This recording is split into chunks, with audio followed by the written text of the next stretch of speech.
তো মাত্র ম্যাচ দেখে বাসায় আসলাম। তো Argentina won, but Cape Verde played very well ভাই।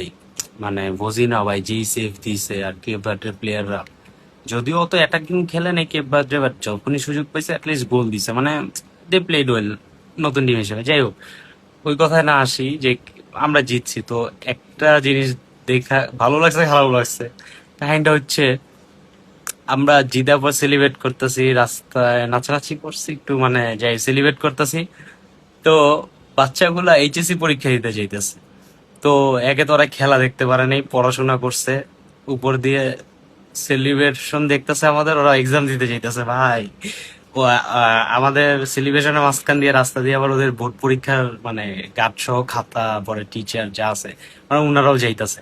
তো কাহিনীটা হইতেছে ভাই, আমরা সেলিব্রেট করতেছি, ওরা দেখতেছে, এটা আরো বেশি খারাপ লাগে।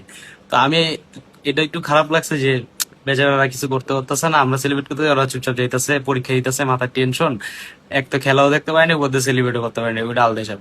আর ভালো লাগতেছে কি জানেন ভাই, আমার পরীক্ষা থাকলে আমার জাত গোষ্ঠী 14 গোষ্ঠীর মধ্যে কারো না কারো বিয়ে থাকে, আমারও ভাই এরকম ফিল হয়, সবাই আনন্দ করে আমি পড়তে থাকি, বা পরীক্ষা খারাপ হয় আনন্দ করি, মানে এরকম একটা, ওরাও বুঝুক কেমন লাগে। ঠিক আছে, একদম ঠিক আছে।